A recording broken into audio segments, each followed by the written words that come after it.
Assalamualaikum warahmatullahi wabarakatuh. Bismillah, walhamdulillah, wassalatu wassalamu ala rasulillah Sayyidina Muhammad ibn Abdillah wa ala alihi wa sahbihi wa wala wa'adu. InsyaAllah hari ini kita akan membahas judul Keajaiban Mukjizat Al-Quran. Keajaiban itu mengagetkan, mencengangkan, terbengong. Itu ajaib. Sedangkan mukjizat artinya amrun khaliqul adah. Sesuatu yang spektakuler, yang luar biasa. Al-Quran yang dibaca dan insyaAllah kita amalkan. Hadirin rahimahullah, keajaiban Al-Quran ini sejak dulu sampai sekarang dan insyaAllah sampai akhir zaman akan terjadi. Sesuatu yang mengejutkan sejak dulu sudah terjadi. Kenapa? Ada persoalan yang tidak bisa terjawab oleh akal manusia dan ilmu pengetahuan saat itu. Misalnya, ketika orang-orang ahli sihir di zaman Nabi Musa, mereka sudah lupa kepada Allah dan sudah beraliansi kepada Fir'aun. Ketika terjadi sihir yang luar biasa, maka Allah menurunkan mukjizat kepada Nabi Musa, yaitu ada 9. Salah satu mukjizatnya adalah ular, asalnya dia tongkat. Ular-ular besar yang dibuat oleh tukang sihir dikalahkan oleh tongkat. Itu sangat mengejutkan. Itulah keajaiban mukjizat ayat Allah Subhanahu wa taala. Ketika zaman Nabi Isa, para ahli kesehatan sudah sombong, tidak mau lagi dekat kepada Nabi.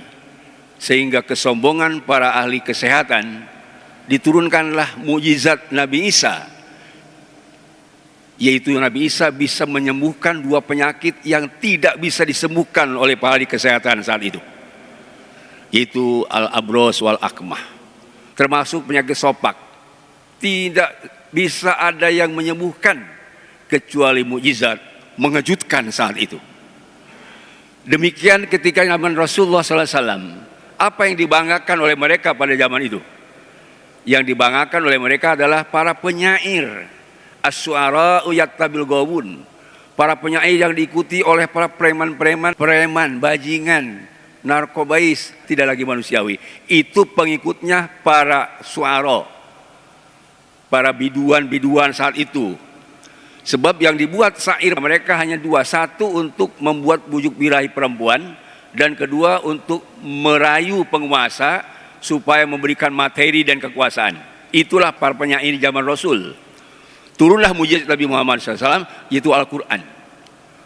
Al-Quran awalnya adalah mengalahkan para suara, para penyair. Kita punya Al-Quran dan insya Allah akan menjadi keajaiban kita, akan mengejutkan. Apa yang disebut mengejutkan? Sesuatu yang irasional, tidak mungkin akan manusia. Dan seluruh ilmu pengetahuan sudah dikerahkan, tidak bisa menyelesaikan persoalan kecuali dengan Al-Quran. Itulah ajaib. Mengejutkan, insya Allah di satu saat kita akan membuat perubahan yang mengejutkan dunia, bukannya di Indonesia, dunia. Kalau orang bilang khilafah, mengejutkan dunia, sebab sudah porak-poranda dunia di sini. Ada macam istilah secara Islam dan lain-lain. Ini saya kira mukjizat. Yang menjadi konteks kita adalah persoalan kita lalu dikaitkan dengan Al-Quran. Saya akan kasih contoh, Pak. Zaman Nabi Muhammad SAW sudah tidak mengindahkan Al-Quran. Karena kalau Quran sebagai ajaib, mukjizat yang luar biasa kita iman, tetapi orang-orang munafik dan orang musyrik, orang kafir, itu malah menghina Rasul. Menganggap Nabi Muhammad sihir, gila, dan lain-lain kalimat yang menyurutkan. Semua menyurutkan Rasulullah seorang diri. Tetapi Rasulullah yang dipimpin wahyu seorang diri bisa mengalahkan semua. Ini mukjizatnya.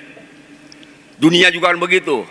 berbondong-bondong mereka menjalankan Islam, ulama habaib. Insya Allah akan ada satu ulama, satu habaib yang lurus memegang Al-Quran, bisa mengejutkan, mengalahkan mereka.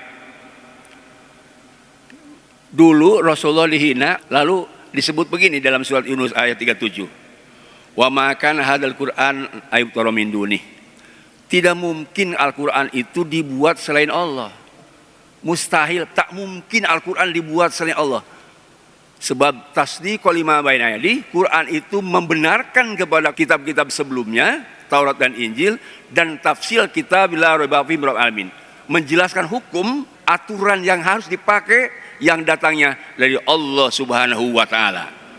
Kita yakin itu, tapi mereka malah mengejek. Ah, masa impossible Muhammad bisa menyajikan masalah. Maka ditantang oleh Allah Subhanahu wa taala melalui wahyu.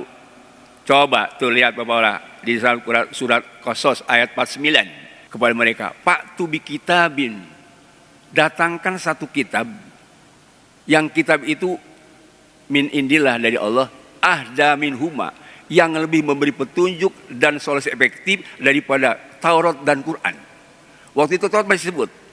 So, datangkan satu kitab yang bisa menjelaskan persoalan di dunia ini lebih baik, lebih beri petunjuk daripada Quran dan Taurat. Ittabihu, aku akan ikut itu. In kuntum minas sholiqin. Kalau kamu benar, membleh Pak, nggak bisa. Diminta satu kitab, tidak bisa nggak jawab. Turun lagi di dalam surat Hud ayat 13. Am yaquluna iftarahu, bahkan mereka mengatakan, Quran mah buatan Muhammad. Dijawab oleh Allah, kul fa'tu bi asli suwari misli mutarayat. Kalau kamu tidak bisa satu Quran, turunkan 10 surat yang sama dengan Quran. Mereka tidak bisa jawab. Kenapa? Karena mereka sombong. Ud'u man istata'tum min dunillah. Kumpulkan oleh kamu semua yang pinter-pinter, yang kamu banggakan. Silakan, 10 surat. Tidak bisa jawab juga. Sampai muncul dalam surah Al-Baqarah ayat 23. Manzalna ala abdina, kalau kamu ragu dari Al-Quran yang telah kami turunkan, fa'tu bisuratin. Coba datangkan satu surat. Jangan 10, satu surat. Fa'tu bisuratin mislih yang sama. Tidak bisa juga. In kuntum sholiqin, satu surat. Fa illam taf'alu, kalau memang kamu tidak bisa mewujudkan satu surat yang sama dengan Al-Quran, memang walan taf'alu, tidak akan bisa kamu menjawab yang sama dengan Al-Quran. In kuntum sholiqin, kalau bukan benar. Tetapi mereka memang berdusta. Maka itu fatakuna ladzi bukan nas wal hijarah wa idatil kafirin. Kalau kamu tidak bisa mewujudkan yang sama Al-Quran, takutlah kamu kepada neraka, alat bakarnya adalah anas manusia. Sampai ditantang begitu, gak bisa. Oleh karena itu hari ini semua, kita harus yakin seyakin-yakinnya bahwa Al-Quran itu mukjizat. Cuman persoalannya, setelah diyakinkan lagi, mendapatkan keajaiban tidak? Bisa menjawab tidak kepada soal-soalan? Itulah masalahnya. Kalau yakin, kita yakin. Malah dibaca, dihafal, dipelajari, tapi kita belum mendapat keajaibannya. Kapan? Ini yang itikaf di sini di Masjid Dahlia harus bisa menjawab keajaiban Al-Quran. Kenapa? Sebab di dalam Al-Quran Pak, surat Hud ayat 1, 2, 3 disebut begini. Alif lam ra, kitabun uhkimat ayatu tsumma fursilat min ladun hakimin khabir. Kitab Al-Quran itu uhkimat ayatu, ayat-ayatnya tersusun rapi, lafadznya rapi, ayatnya rapi. Tsumma fursilat, kemudian Quran yang ayatnya rapi itu dijelaskan, ditafsirkan sejelas-jelasnya. Dari siapa? Min ladun hakimin khabir, dari Allah yang maha bijaksana dan maha melihat. Artinya apa? Ayat lafadznya itu sudah mukjizat, penjelasannya juga mukjizat, artinya maknanya mukjizat. Maka ahli tafsir ada dua, lafdzon wa maknan. Mukjizat Quran itu lafadznya dan maknanya. Apa itu lafadznya? Ayatnya mukjizat dan mengagetkan. Coba, kalau bukan mukjizat Pak, berapa ribu orang, mungkin puluhan ribu. Saya dengan Ali Jubair sudah menyanyikan 1 juta tahfidz. Saya bilang seluruh, Bib, saya akan membuat 1 juta tafsir. Orang artinya 1 juta orang. Mungkin sekarang sudah puluhan ribu. Kalau bukan mujizat gak bisa dihafal. Kalau kita lihat orientalis, Pak, orientalis itu orang yang belajar Islam. Mereka banyak hafal Quran, para kafir. Beda oksidentalis. Oksidentalis orang muslim belajar ke barat. Kalau orang barat belajar ke timur namanya orientalis. Banyak yang hafal Quran. Bahkan usia 5 tahun orang Lampung hafal Quran. Kalau bukan mujizat gak mungkin bisa hafal. Padahal halamannya 600 lebih. Bible itu cuma 100 lebih. Gak ada yang hafal. Boro-boro kiai, boro-boro santri, boro anak kecil. Pendeta sekali gak hafal. Sebab bukan mujizat. Kalimatnya tersusun rapi. Oh, kalimat ayat tuh. Coba kita perhatikan. Itu ketemu keindahannya, keajaiban Al-Quran. Surat Al-Kautsar kan ada 3 ayat. Ujungnya ro semua. Dan Rabbika ada 1. Jadi ro 3 kali 3 kali 3 9 tambah 10.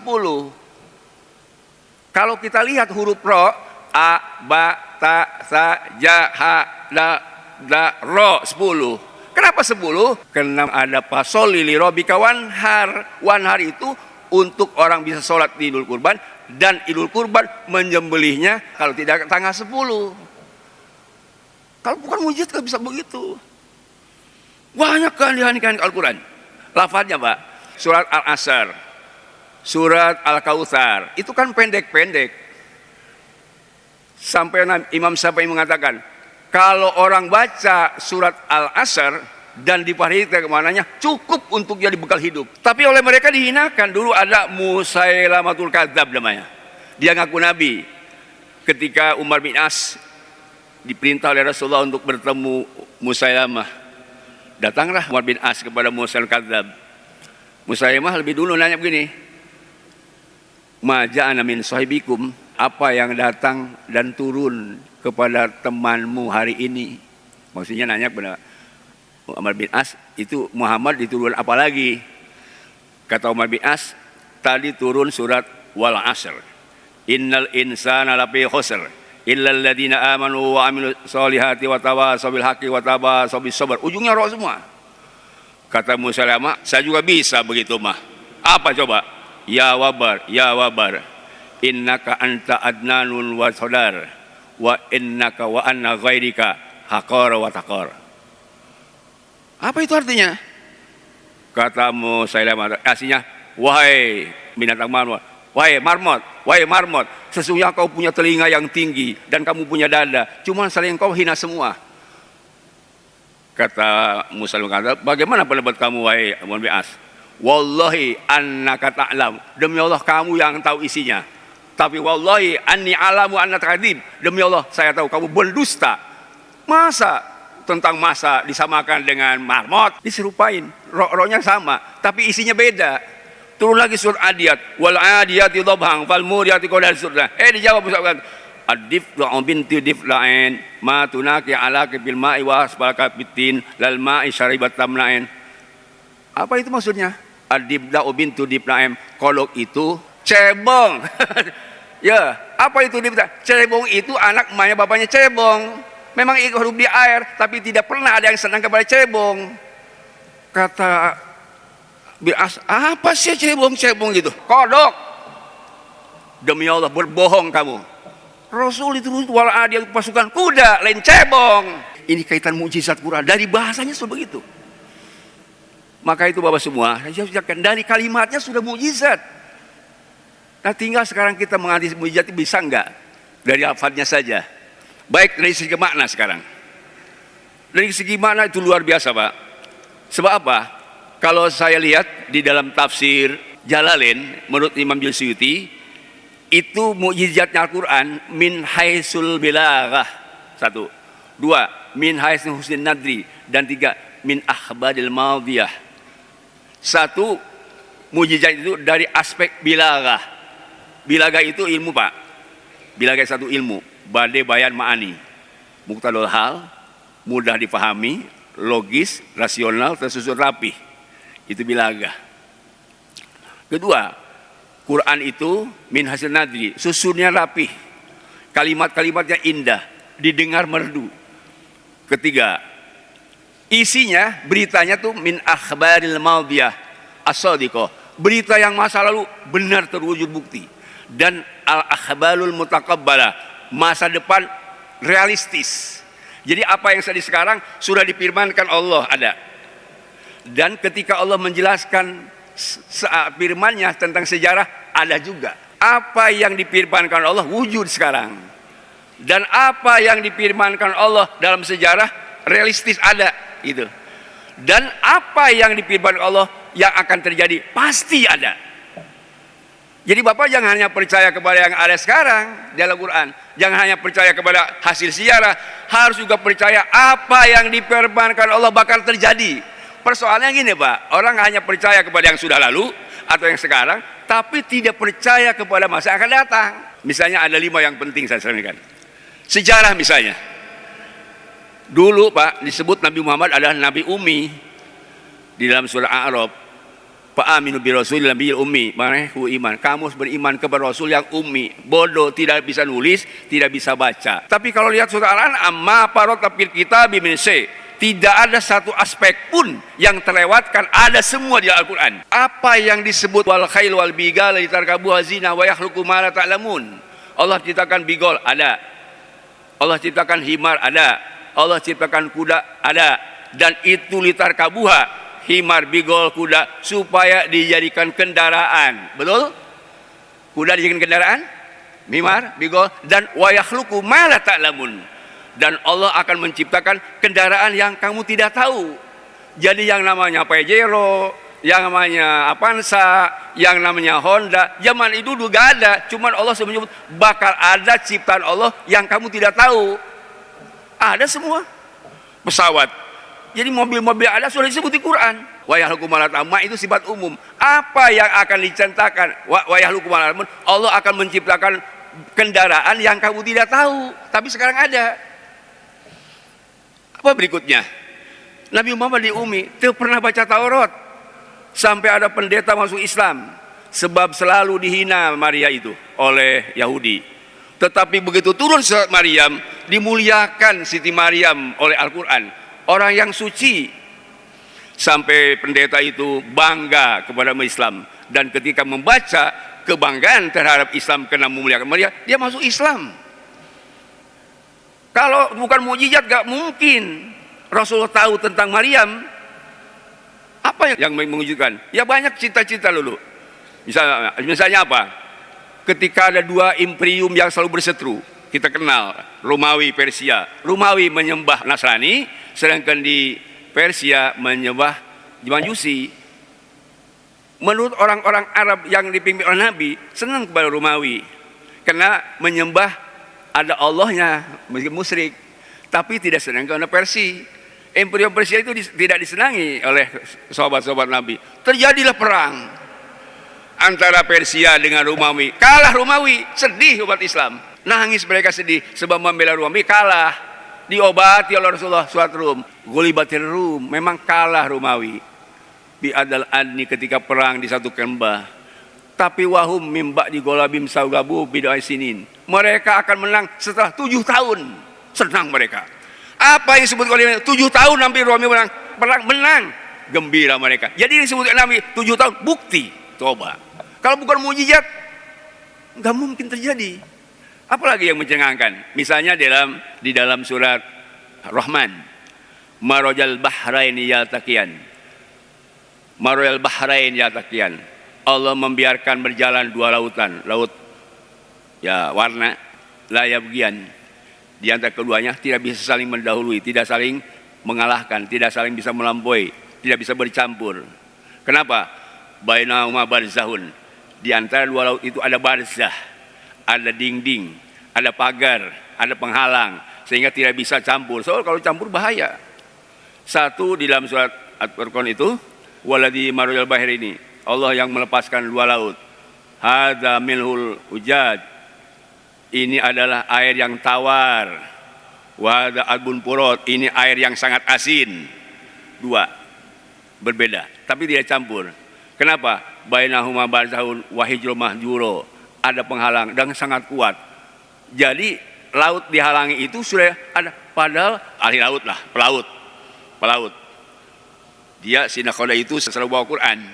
Lalu dibaca terjemahnya. Pas dibaca terjemahnya, melihat ada 2 lautan. Lalu dia turun di India, bertanya kepada kaum muslimin di situ, saya baca Al-Quran, ini kepada muslim, turunnya di mana? Siapa yang membawa ini? Kata orang muslim, ini namanya Muhammad Sallallahu Alaihi Wasallam. Di mana dia tinggal? Di padang pasir, di padang gurun, jauh ke laut. Kaget dia, sampai minta dibawa masuk Islam. Kenapa? Kalau bukan mukjizat, gak mungkin Rasulullah tahu dua laut. Kan itu di Gibraltar antara Maroko sama Spanyol, jauh. Rasulullah tidak pernah ke situ, tapi tahu. Kalau bukan wahyu, siapa yang beritahu? Sampai masuk Islam. Yang sudah sampaikan, apa itu isinya dari dua laut itu? Satu laut Adbun Purot. Adbun Purot itu air tawar dan hidup di situ ikan-ikan yang bisa dimakan. Kenapa? Karena ada ma'us sama. Ada air turun dari langit, terus mengalir ke sungai, masuk ke laut itu, lalu jadi air laut. Asinnya bisa digunakan untuk minum dan ikan bisa hidup di situ. Kemudian yang satu lagi di Adbun Purot itu tidak bisa hidup ikan yang seperti hidup di ikan di laut tawar, sehingga tidak boleh dan tidak bisa bercampur. Tidak boleh ada pencampuran itu, dan itu sudah ada pagar laut sudah ada. Pada laut sudah ada, di Quran sudah ada, ditemukan oleh orang-orang dulu.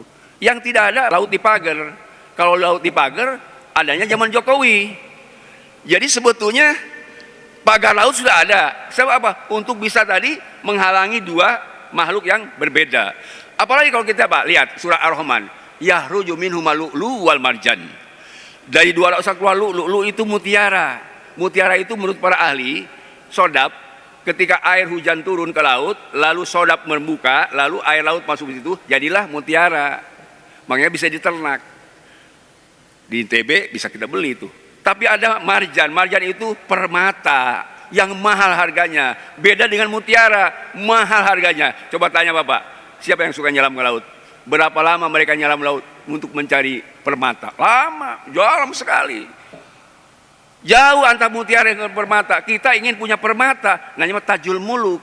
Permata itu nanti diwujudkan dengan mahkota raja. Siapa yang akan punya mahkota raja? Yaitu para penghafal Quran. Siapa yang pertama diberikan itu mahkota raja? Itu orang tuanya. Kita di dunia susah mencari permata. Lebih baik Bapak suruh anak hafal Quran. Itu hadis Nabi. Nanti yang pertama dikasih mahkota itu bapaknya. Anu ngurus anaknya sampai hafal Quran. Berapa anak Bapak yang hafal? Saya tanya berapa? Nges dicetak di mana anak Bapak hafal Quran? Belum. Kalau tidak ya biaya itu orang-orang hafal Quran.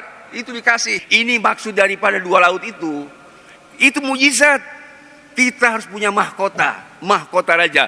Mahal harganya. Setiap raja di dunia pasti punya itu mahkota. Namanya Tajul Muluk. Ini salah satu dari hikmah tadi. Kenapa disebut keajaiban mujizat Al-Quran?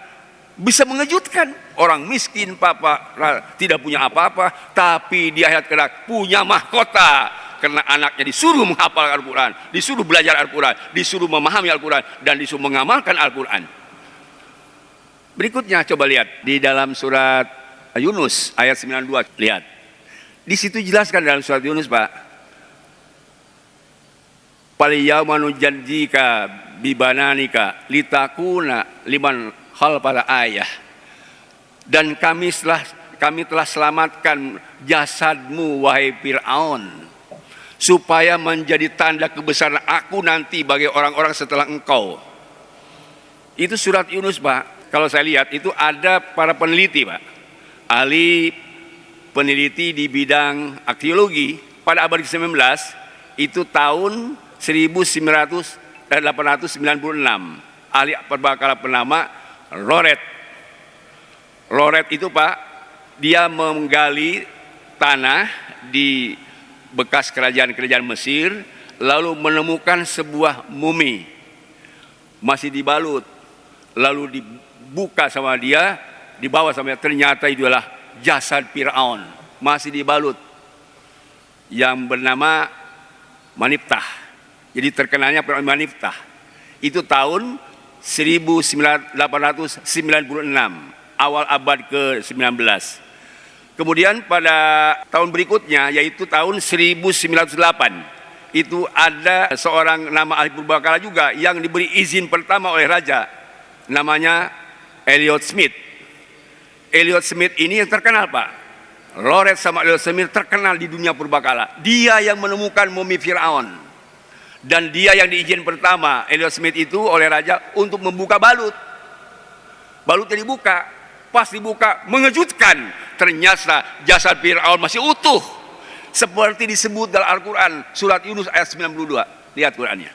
Al-Quran Yunus 92, kami akan menyelamatkan badan engkau, wahai Firaun, supaya menjadi ayatan liman khalfak, supaya jadi tanda kebesaran kami bagi orang setelah engkau, yaitu termasuk orang BCP. Harusnya bangga kita Al-Quran bisa mewujud buktikan bahwa Maneftah atau sebut Firaun itu diabadikan di Quran.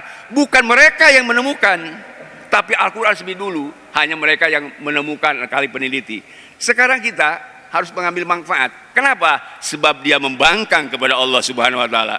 Percis itu mukanya Firaun, seperti muka percis banget, nah mukanya kayak Firaun. Siapa dia? Cari oleh Bapak di Google. Siapa yang mirip sama mukanya sama Firaun? Ada, Pak. Jawab bisa. Jadi sebetulnya ini kenapa bisa begitu? Dia membangkang seperti Firaun. Sampai ada seorang Habib mengatakan, dulu Firaun, Pak, sekejam-kejam Firaun tidak pernah memagar Laut Merah. Tetapi itu yang mukanya bisa seperti Firaun, dipagar itu laut. Saya kira ini pembuktian bahwa kita sebenarnya harus mengambil manfaat. Dan apa maksudnya dari mukjizat Al-Quran? Mengejutkan memang. Berikutnya, apa yang saya sampaikan yang mengejutkan. Kalau Bapak tadi melihat sejarah-sejarah masa lalu tentang laut, tentang Firaun, ada lagi yang paling mengejutkan ketika orang bicara masalah iptek, ketika bicara masalah hukum negara, ketika bicara tata negara, ilmu militer, di Quran sudah ada. Kembali kepada Al-Quran, yang bakal mengejutkan nanti ketika dunia sudah porak-poranda, maka akan mengejutkan dunia. Masih takut bangsa-bangsa Indonesia. Padahal kalau kita kembali kepada Al-Quran, apa yang saya ingin sampaikan? Coba baca surah Al-A'raf ayat 96. Ini yang diharapkan kita, mengejutkan dari Quran. Lau amanu wattaqau la fatahna alaihim barakatim minas samai wal ard. Walakin kadzabu fahadzabu bima kanu yaksibun. Sungguh Allah, kalau kamu beriman dan takwa, kami akan bukakan keberkahan dari langit dan bumi. Tetapi karena kamu mendustakan, akhirnya kami azab. Ini yang terjadi, kita kena azab atau ini ujian?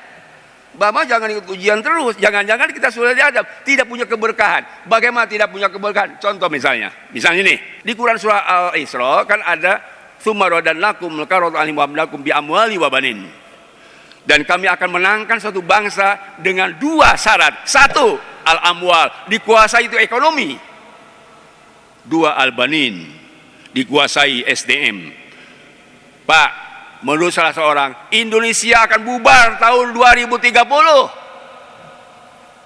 Ada yang ngomong begitu, dia punya bubar. Kenapa tidak bubar?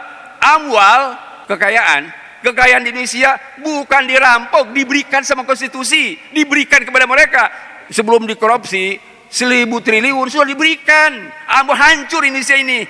Wal banin, dan SDM-nya dirusak. Udah.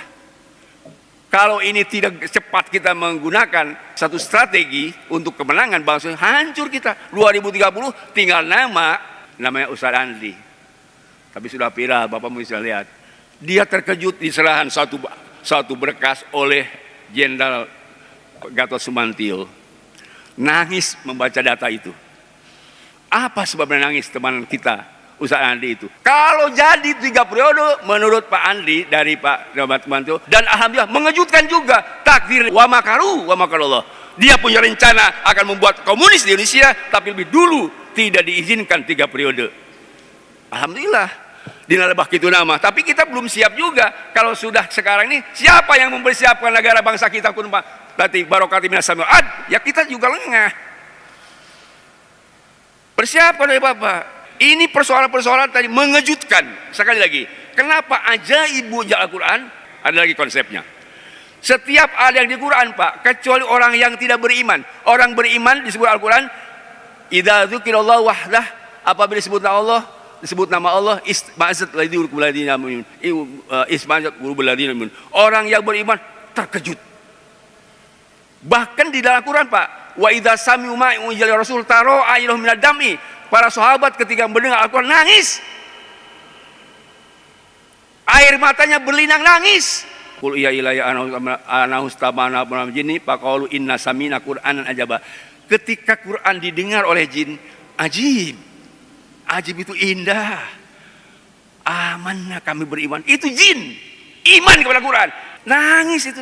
Coba saya akan baca sekarang. Baca, coba. Ini ayat tadi, Pak. Waquduhan nas wal hijarah. Apa tadi? Bahan bakarnya api neraka itu adalah manusia dan batu. Coba lihat teksnya. Kalau di surat Tahrim, Pak, bahan bakarnya neraka itu adalah an-nas, yaitu manusia yang tidak bisa mendidik anak.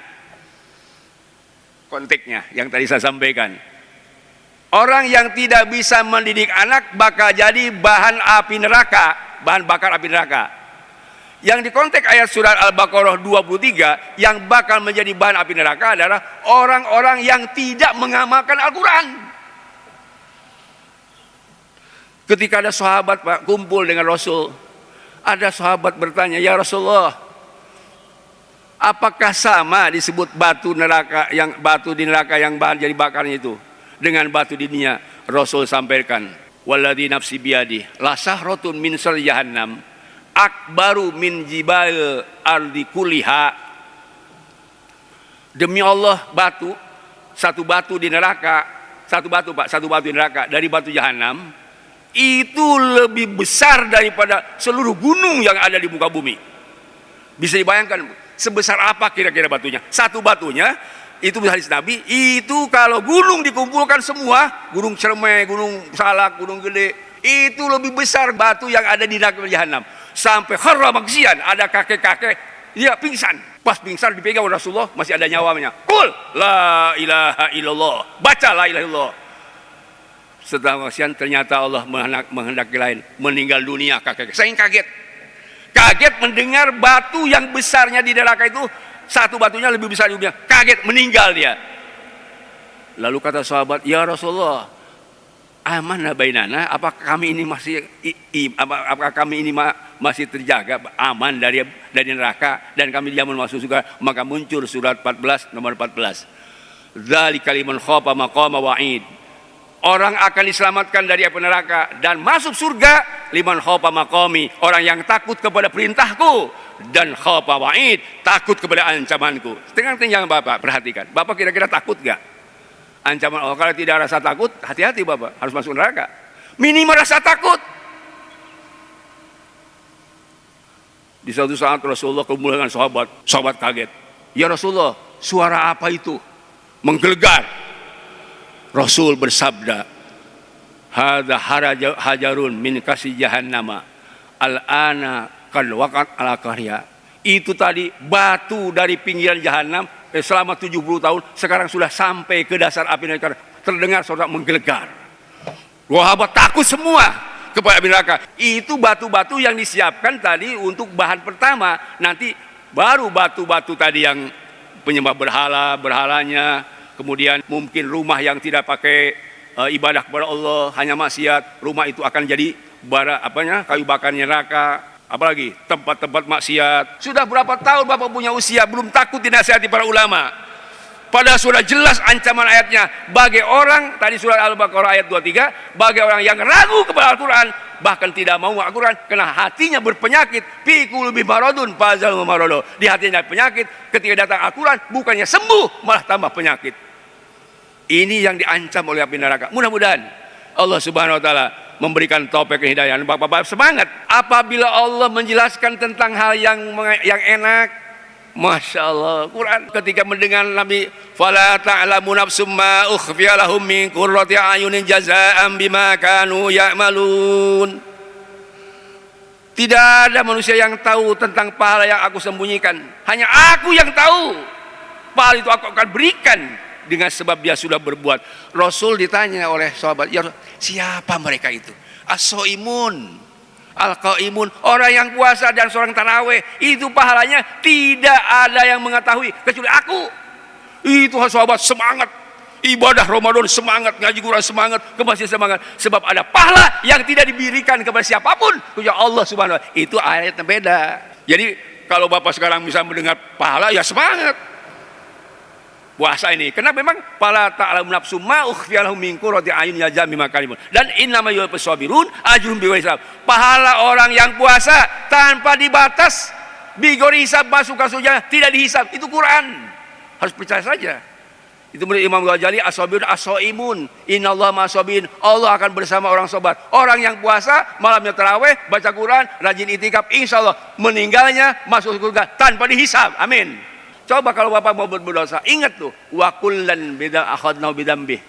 Wa kullan akhadnahu bidambi. Setiap manusia yang berdosa, aku akan siksa. Tidak ada sedikit pun dosa kecuali siksa. Qurannya itu begitu. Ketika menjelaskan siksa, ada Qurannya. Misal pahala ada ayatnya, misal ancaman ada, misal harapan ada. Lahum azwajum mutahharah, nanti orang yang istiqomah, yang ibadah, rajin ke masjid bakal dikawinkan sama bidadari. Tuh. Bidadari itu lahum azwajum mutahharah, suci dan tidak pernah haid, tidak pernah nipas, tidak pernah kencing, tidak pernah BAB, suci. Asroba dan jadi gadis lagi semua. Untuk siapa? Untuk orang yang ibadah. Pengen enggak? Ya pengen, tapi soalnya malas. Mau menang sih. Jadi sebetulnya tidak hanya ancaman di Quran, nasihat itu menggembirakan juga ada, cuman kita kurang peka. Itulah keindahan mukjizat Al-Quran. Mudah-mudahan di hari yang ke-24 di Ramadan 1446 kita mendapatkannya. Amin ya rabbal alamin. Insyaallah mudah-mudahan kita dirahmat oleh Allah Subhanahu wa taala. Mudah-mudahan Allah mengampuni dosa kita, memaafkan kesalahan kita, akhirnya kita wafat husnul khotimah. Amin ya rabbal alamin. Subhanakallahumma wa bihamdik asyhadu an la ilaha illa anta astaghfiruka wa atubu ilaik. Walhamdulillahirabbil alamin. Assalamualaikum warahmatullahi wabarakatuh.